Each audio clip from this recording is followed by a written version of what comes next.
Hey, Russ, thanks again for doing this. Thank you very much. Not at all, Dan. So, today, Russ, it came to me yesterday, the topic, because I tried blending my own tobacco, and to say I failed miserably is such an understatement. And it just gives me way more respect for people like you, for the master blenders. And it's like, you guys are like, when I say you guys, I can probably count them on one hand. I'm gonna say you because you're here. You're like a three-star Michelin chef, man. It's like the the experience, the knowledge you have. Bloody hell, you could pass on your skill, but I don't think you could pass on your talent. I mean, it's a talent first and foremost, and then you build your skill with your talent. Like Mozart. Mozart was a super talented kid, but if he didn't practice, it wasn't gonna happen. So practice is experience. So I'm just yapping here. So okay, today's topic is I want to hire a master tobacco blender. Now, obviously I want the best, but money is an option. Where do I start, Russ? Who do I get in touch with? How do I schmooze? How do I get a good deal? Stuff like that. How do I start? Okay. Well, first thing is you better get a move on before we all die. Uh, But as far as it goes, trying to find somebody to do what I do and what other people do is really going to be kind of a crapshoot, frankly, because we come from different places.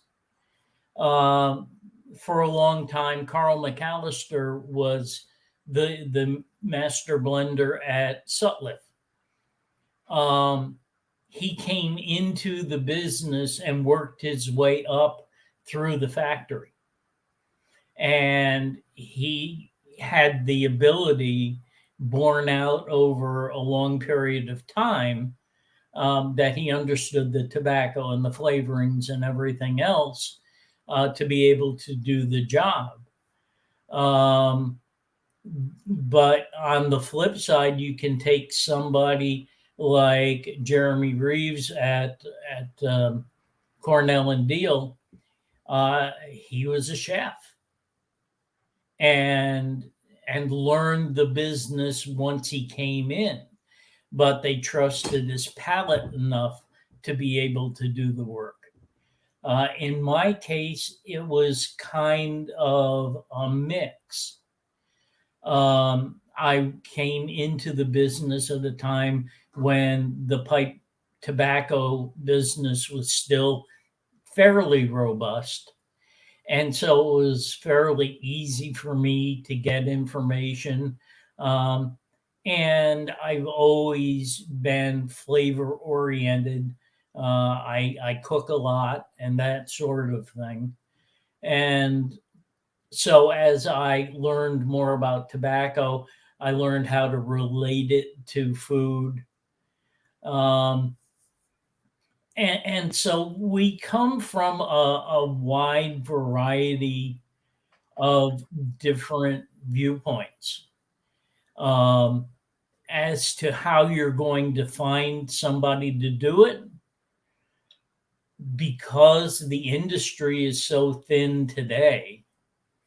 Um, you would probably be better off looking in the food business and then maybe find somebody who's a pipe smoker, um, because they can relate both. Um, but I'm sorry to cut you off, no, Russ. This pipe smoker chef will know, as a sommelier does, what tobacco to pair with certain foods. Me, I want to blend a tobacco. yeah, it's more than that though. When you're cooking, you've got compartments of different flavors. So you have herbal, and you have sweet, and you have savory, you have umami, etc. You also have that when it comes to tobacco.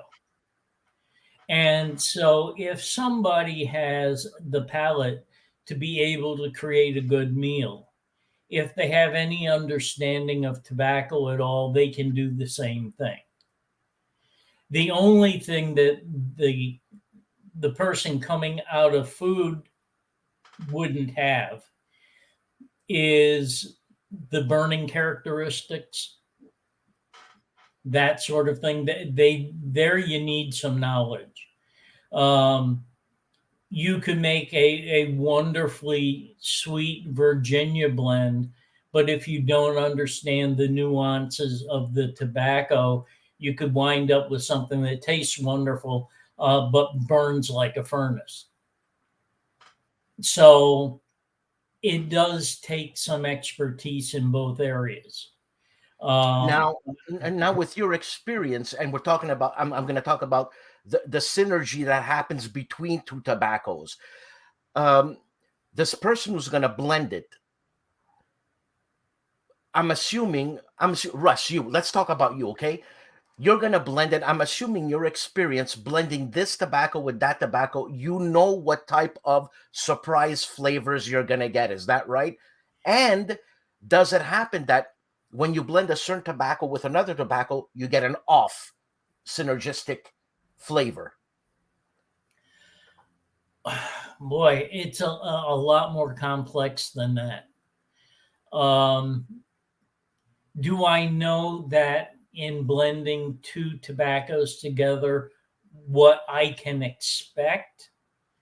To a degree, but from year to year, the crops may be different.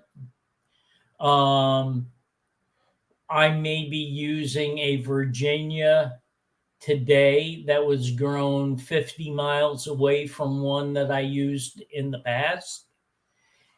And when I use that in a blend, I may not get the same result as I did with the one that wasn't grown that far away. So you can have an educated idea of where you're going, but until you actually do it, you don't know what the result's going to be. Okay. Okay. That's, I hear myself as an echo. Is there an echo? I'm not Russ? hearing one. Okay. So maybe this is going to be a delicate question, but price. What does it cost? Give me a ballpark figure to hire a master blender as if a master chef. Give me a ballpark figure. It's the same as it would be for a chef. If you're in an area that doesn't have a huge amount of restaurants and you happen to find out that one of your line cooks or sous chefs actually happens to be really talented, and you promote them from within, you may be able to get them for not much more than you would pay a regular sous chef. Yeah, but I'm a businessman. I want a name like Russ Willette on my tag so it sells. Oh, you can't afford me. Hey, look, Okay. I make a good living. My company treats me fairly, but I'm not getting rich by any means. And um, if all things were the same, but this was 30 years ago, that might be different. Oh, you say you'd be making not a better living, but a more linear living. 30 years ago, in comparison to the general population, I probably would have been making a better living back then than today. Again, not to say that I'm not making a good living, I understand. but it would have at least started to move toward rock star money. Okay. Just Okay. simply because there were so many more people using the product that um, having a recognizable name probably would have put money in my pocket. Okay. But now, like in all tobacco blenders, I'm assuming, like Jeremy Reeves. Jeremy Reeves works as a blender, but I'm sure he's involved in the marketing aspect of it. He's not just a blender, not just a superstar rock star. Like I don't want any red M&Ms in my basket type thing. You know what I mean? Um, like you're a blender, but you work at Pipes and Cigars, and you have to do the marketing thing and this and that. I don't even know where the hell I was going with this. Oh yeah, weren't you? Don't you have a job as a stripper, as a paint stripper? That is. Yeah. Well, that's an amateur thing. Okay, sorry. I Yeah, just I use I strip the paint off lawn furniture. oh God, sorry, Russ. It was so funny last time, man. I was like, I thought you said stripper, and I was like, what? Yeah. Sorry. Now I've Okay, got a bunch of Adirondack chairs out there that need to be stained. gotcha, man. No need to justify anymore. Okay. It's a bad joke gone worse. Okay. Um, so now, okay, so I hire Russ Willett. Now, Russ, I want the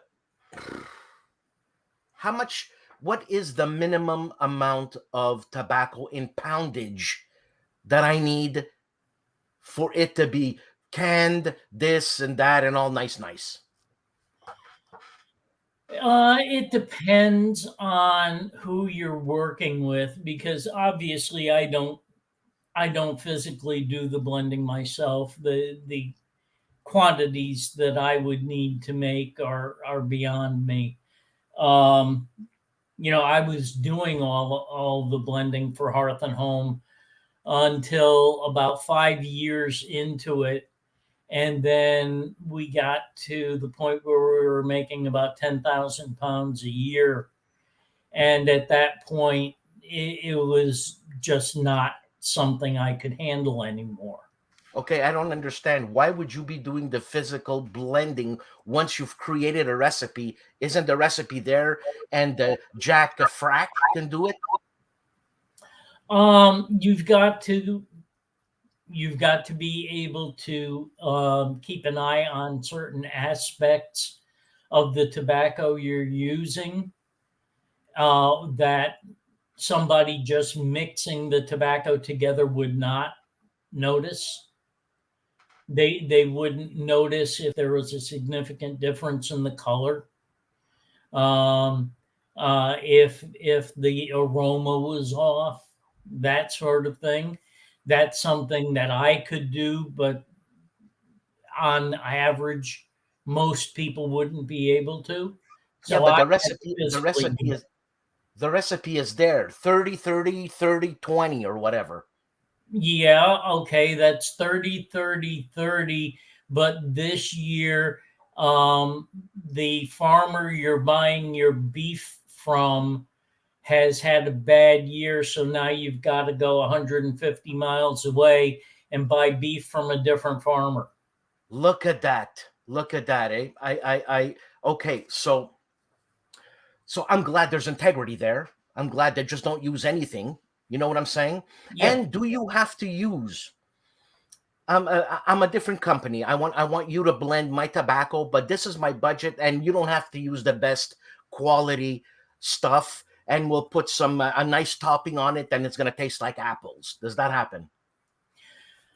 Um, that's kind of the situation if you um that's kind of the situation McClellan found themselves in, that they reached a point where they weren't able to get the quality of the leaf that they wanted anymore.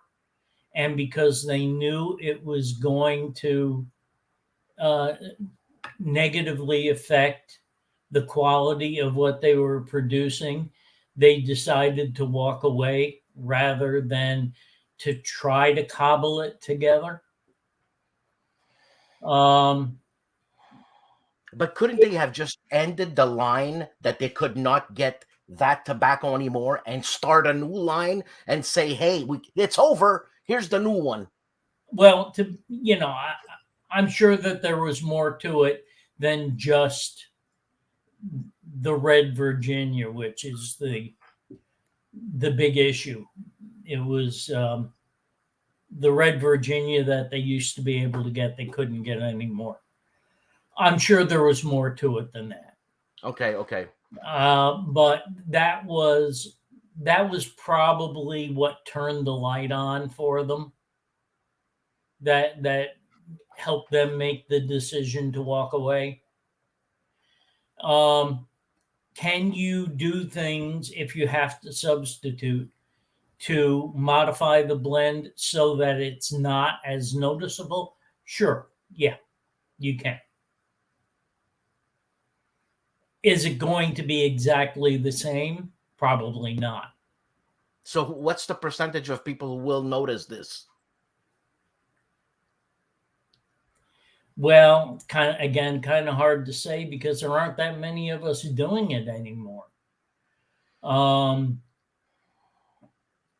I would say that maybe 10% of the people who put blends together would be able to notice enough of a difference. And in a number of the cases, it's because the people who are doing the assembly don't even use the product.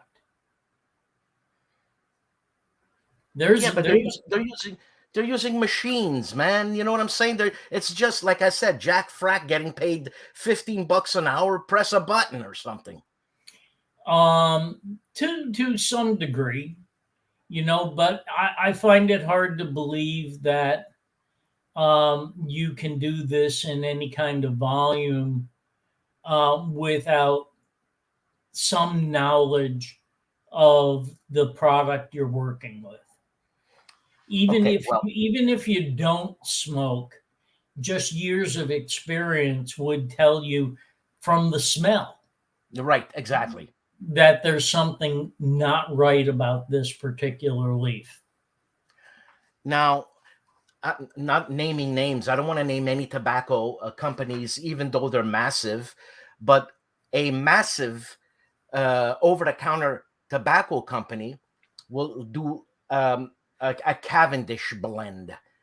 Now, it's impossible that they're using the same quality tobaccos, okay, in quotation, year after year after year, and it's always the same smoke. What's the story here? Well, okay, you're right. It's not possible just simply because of differences in the amount of rainfall, Right, right. uh, sunlight, that sort of thing. So you have to learn how to adjust for that. One of the most common ways to do that is to use what some people refer to as vintage blending. So let's say um, we're talking about a bright Virginia, and we'll also say we're buying from the same farmer every year. But we know that from year to year, there's going to be some difference. Some years, it may be a very small difference. Some years, it may be more extreme. So, what you can do is okay, I've used a third of what I bought last year. I've already used it. So now I take what's left and then I take what I buy this year and I blend the tobaccos together, even though on the surface they're the same. They're the same yellow Virginia grown from the same field. But we know there's going to be differences because of the microclimate and things like that. But if I mix last year's and this year's together and then use some of that, and then after some of that's gone, I replace it next year with whatever's available. By blending it together, the differences from one year to the next become smaller.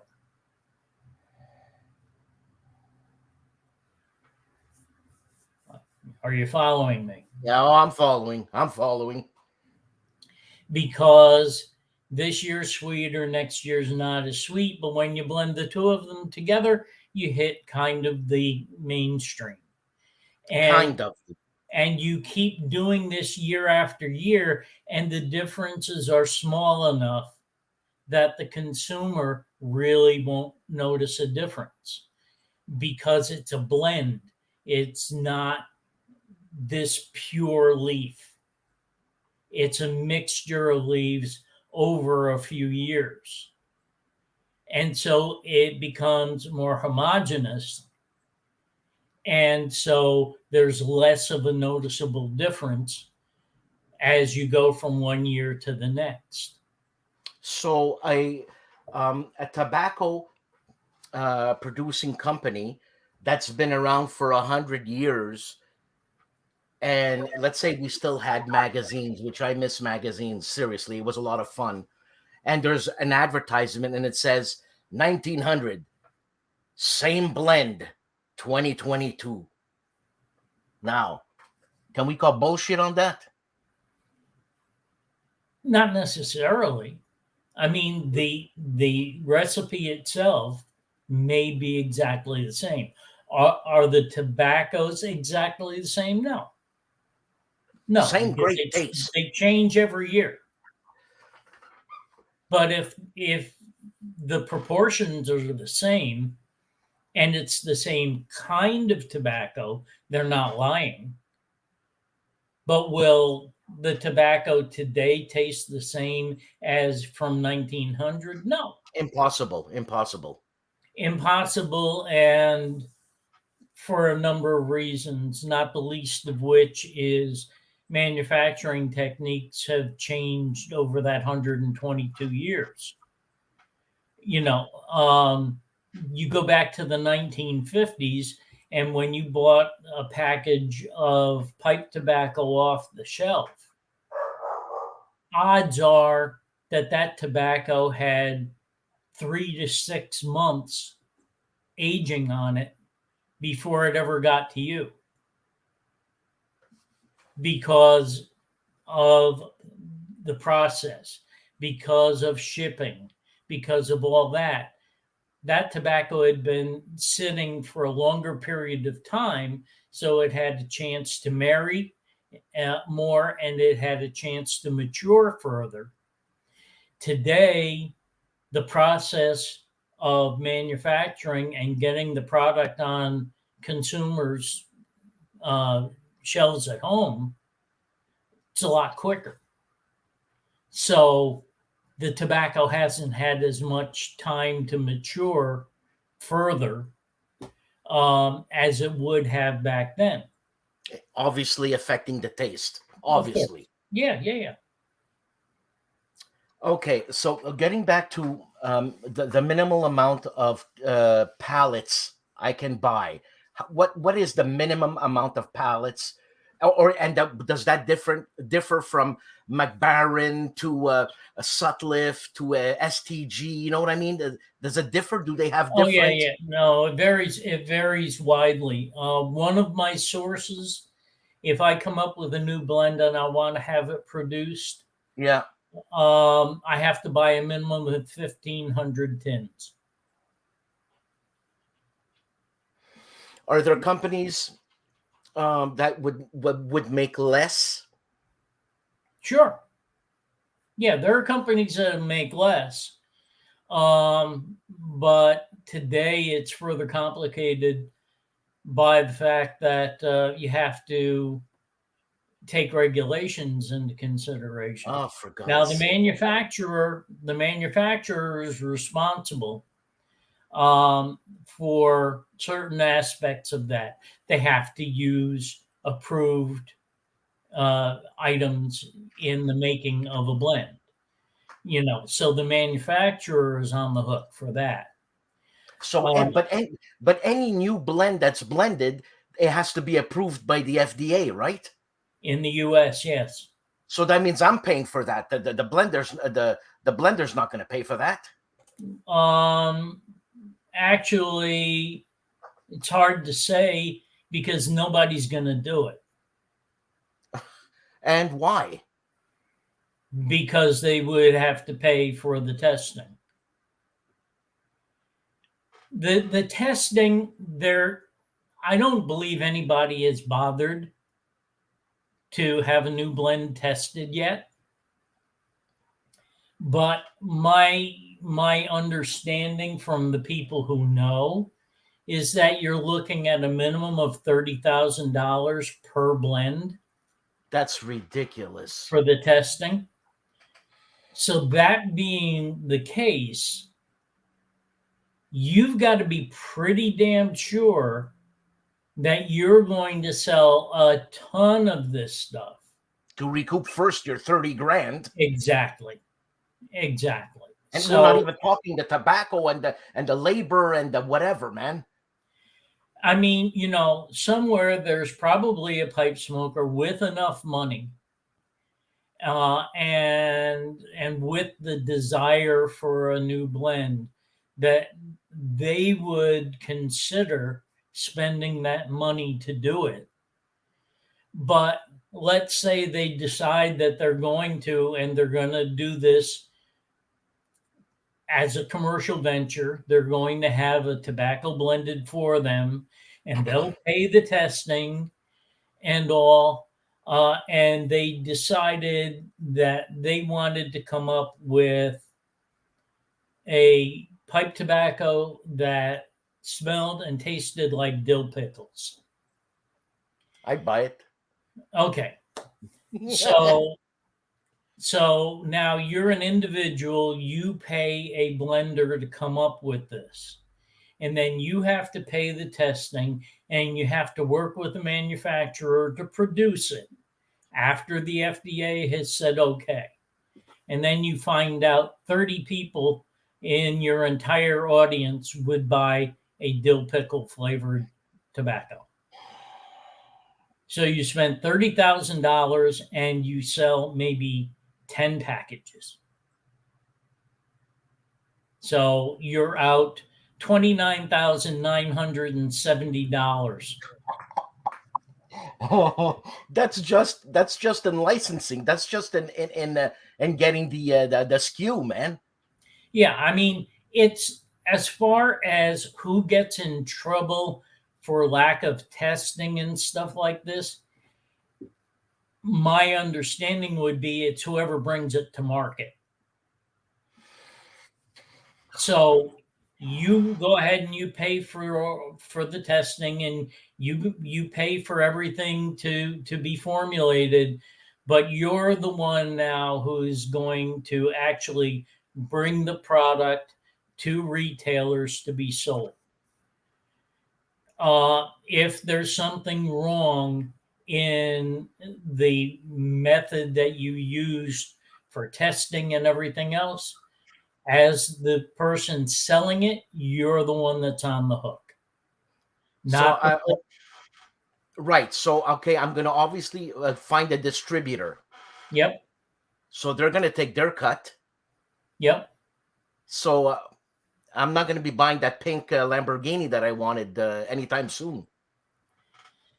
Well, there's a lot to be said for black and red Lamborghinis.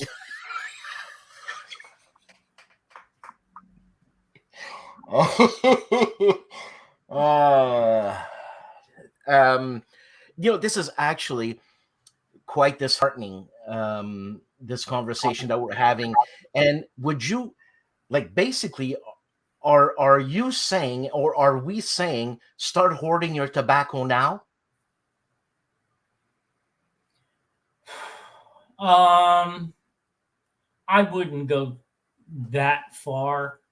The companies that produce a lot of pipe tobacco, Lane Limited, Sutliff, and even to a smaller degree, companies like Cornell and Deal, um, they're producing enough that I'm not too worried about it disappearing unless regulations come into play. But as far as it goes, what we do know is once something goes off the market, don't expect it to come back. Oh, yeah, okay, okay. Yeah,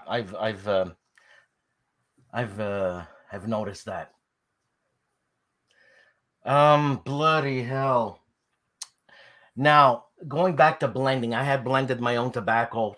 And what I did is I thought, well, if I'm going to blend my own tobaccos, I'm not going to take a blended blend and mix it with another blended blend and mix it together. People do that. I want a certain leaf of Virginia. I mean, if it actually is, when it says a Virginia tobacco, pure Virginia, doesn't mean it's one leaf, right? Oh no, it can be multiple different types of Virginia. So is that what you start with, or do you actually start with that plant? That's the, you know what? When I say the plant, I'm being facetious here. That's the plant I want, and that's it. Like, you touch the plant, you smell the plant, or do you take a already blended Virginia? Again, the answer is yes and no. Um, I don't start from leaf simply because I don't own a factory. So Okay, I don't have raw leaf coming into me.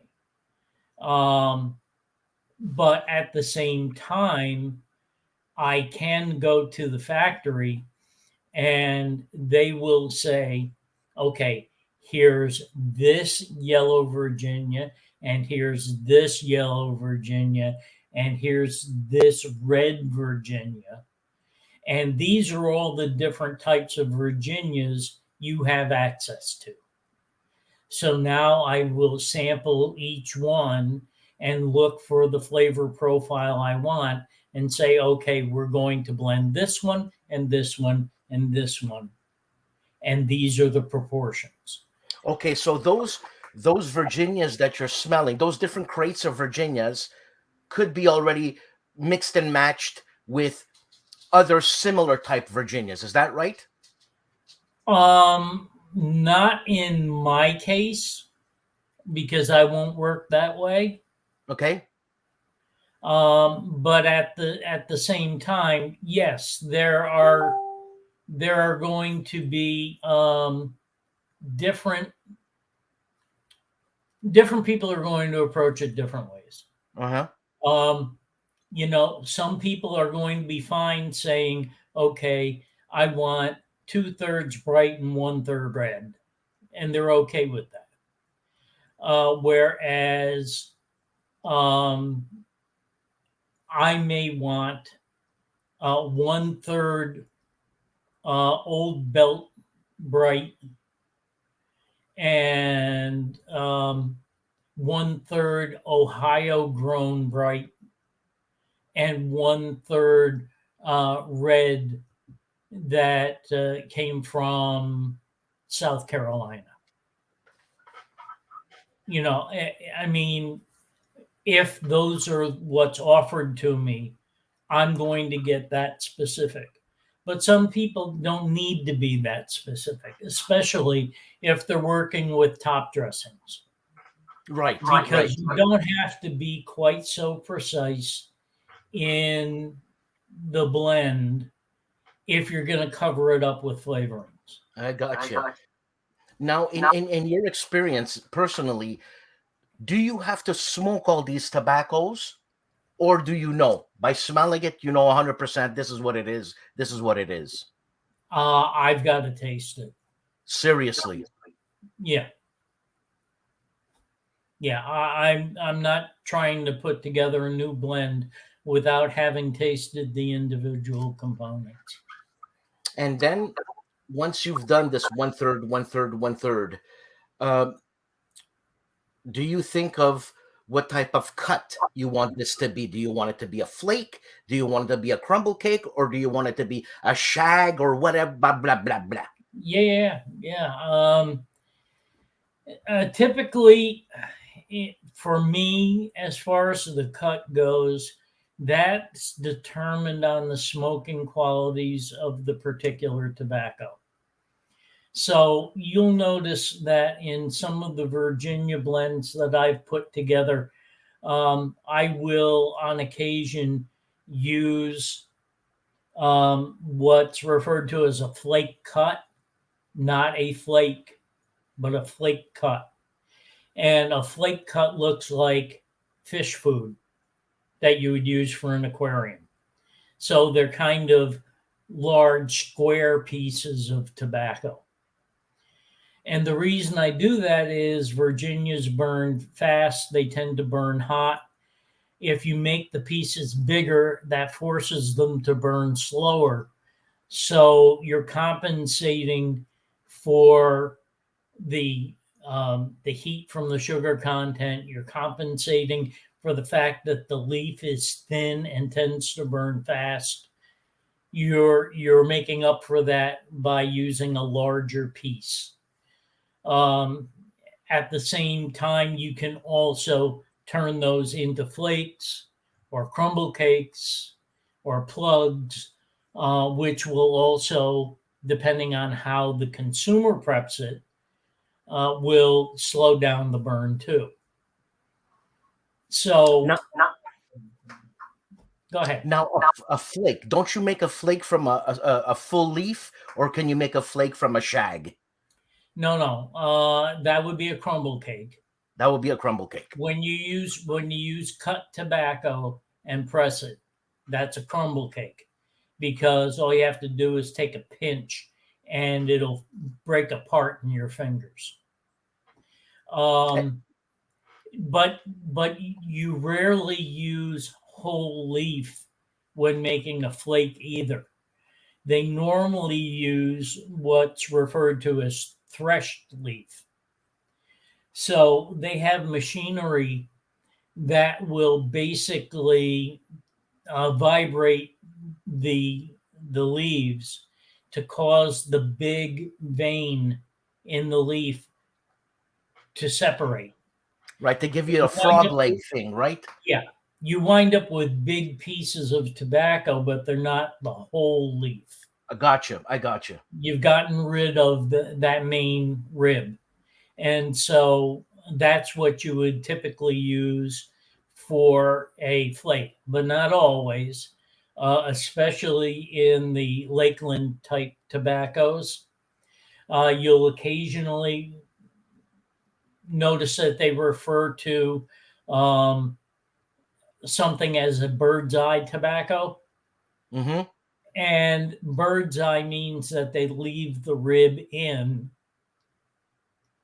And that's because when you make a flake from the whole leaf and then you slice it, you get to see the end of the rib, which reminds you of the look of a bird's eye. So is So that to be discarded? no. One thing that you'll notice about the ribs on a lot of different tobaccos is that if you smoke that rib, it actually has kind of a pine flavor to it. So if you've ever smoked a tobacco and all of a sudden out of nowhere you get a little wisp of a pine flavor, Mm-hmm. that's why you've gotten a piece of a rib. Okay. And so if you're trying to get that flavor, then you can leave the ribs in, and you'll get that occasional burst of a pine like flavor and or aroma. which I like personally. I do too. I do too. But if you don't have the ribs in there, you probably won't notice that pine flavor. Right. What other question? It's amazing the knowledge you have, Russ. I'm listening to you, and I'm blessed that you're actually talking to me. And I mean that in all honesty. The experience that you have. I remember one of my teachers telling me, um, actually, I'm gonna blow my own horn here. Once I played at a drum festival, and the guys from Santana were there, and I asked them, come and check it out, this and that. And they were very nice. They came and check out my performance. And after the performance, the guy comes up on stage, Carl Perazzo, and he says, "Man, nobody can take that away from you because that's experience." And that's a beautiful thing when and that's when you become a teacher type thing. They like you. But anyways, I'm ADD here. Um, No, let me go off on a little tangent. mm, Um, it has to do with why you get involved in something. mm. Okay, there are a lot of people out there who cook and cook for a living. Um, and some of them are very good sous chefs, very good. They're not going to be an executive chef. Why? Well, who Well, wants the responsibility? yeah, an executive chef, though, is responsible for creating the items on the menu. So that may not be creating a whole new recipe, but it may be swapping out different elements of a recipe to make it different or unique. And that's the responsibility of the executive chef. So, why doesn't this person get to be an executive chef? And in my opinion, curiosity. They're not curious enough to want to know what makes the different flavors work. They're great at being able to take what they're given and execute it so that people get a consistent product and enjoy their meals. But they don't have enough curiosity to be able, and it may not just be curiosity, it may also be, and no matter how I say this, it's not going to sound right. It's also the fear of failure. There are people who can make a meal absolutely wonderfully, but they also don't try to create new recipes, not because they don't have the ability, but they're afraid of what will happen if it doesn't work. I understand that. I feel sorry for them, but that's not what I'm saying, because Yep. everybody's got their own role to play, and everybody wants to choose a path, and they do a good job. Um, but in music, some of the best. I don't. Are you a composer? Yeah. Okay, I'm sure, Russ, some of your best compositions were there's a mistake in it that created that composition when you were composing. Oh, some of the best work that I've done in composing would be 10% of what would be a commercial success. It's fine for me, but probably not too many other people. Well, no, that's good. That's good. Sure, same thing with me. I remember composing a piece of music, and it wasn't happening. And I thought about the guy smashing his head on the piano, and I said, "You know what? Let me try it." I smashed my head on the piano, and I composed something from it. But Yeah. anyways, Okay, so we talked about that. Do I have any other questions concerning that? No, I guess I'm not going to force it. And Russ, let me ask you, is anybody paying me to do what I'm going to do right now? Are you paying me? Am I paying you? No. Am I paying you? No. Okay, well, I discovered another tobacco.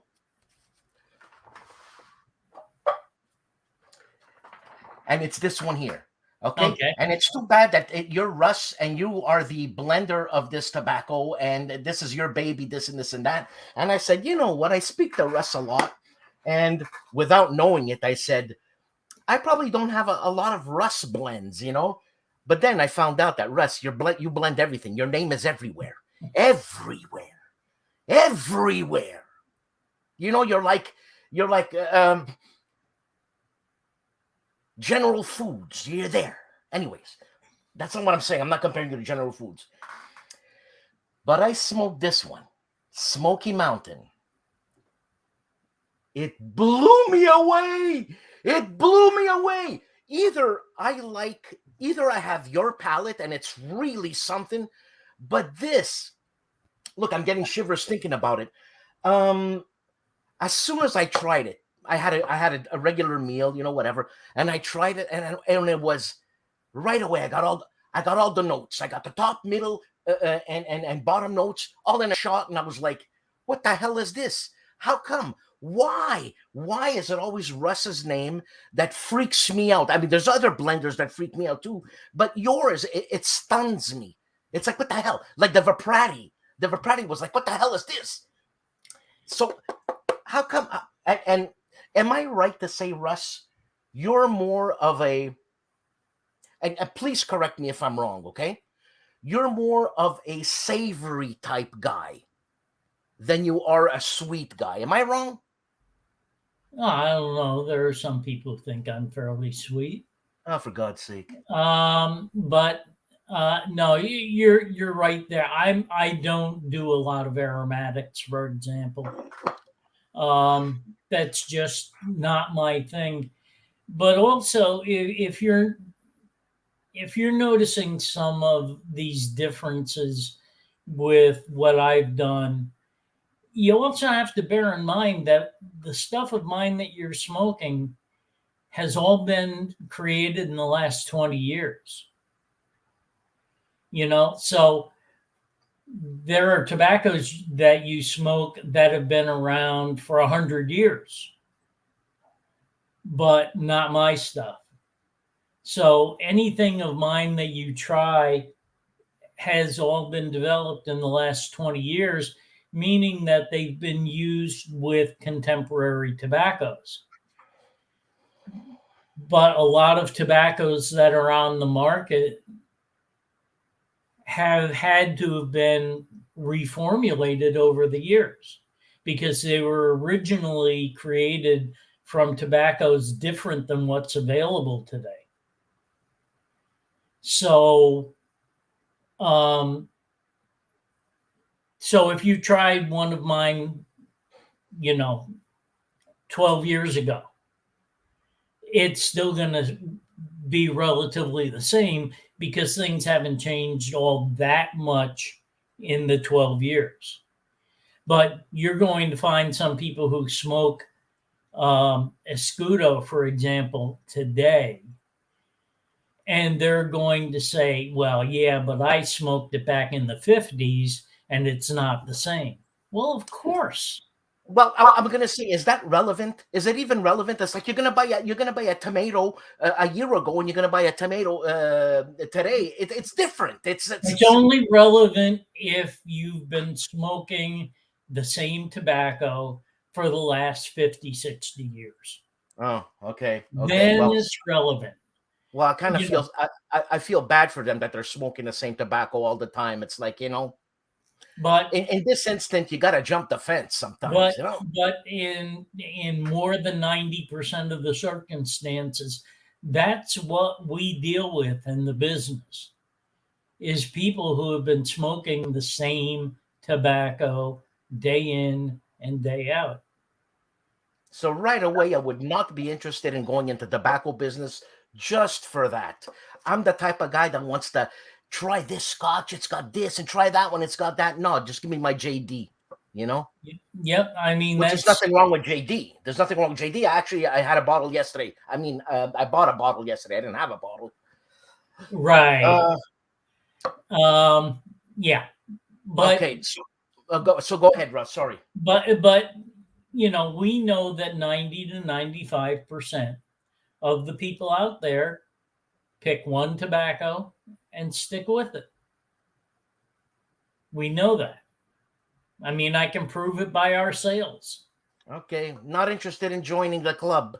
Not at all. No. Um,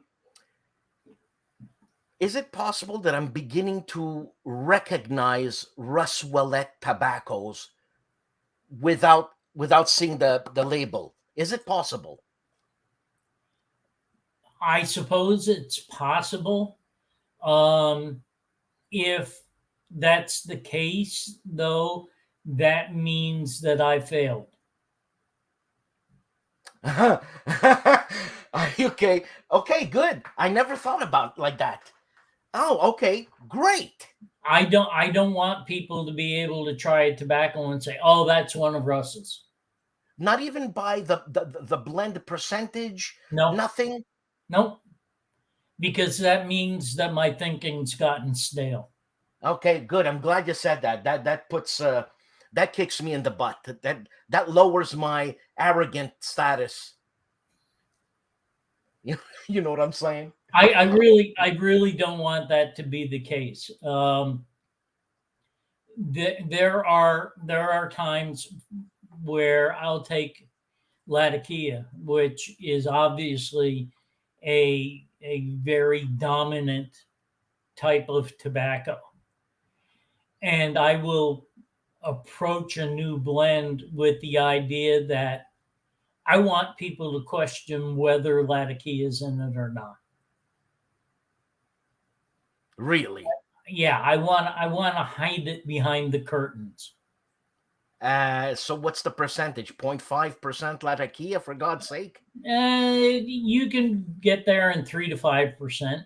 Really? And I wouldn't notice the Latakia in there. Depends on what I blend it with. Okay, okay, that's very interesting.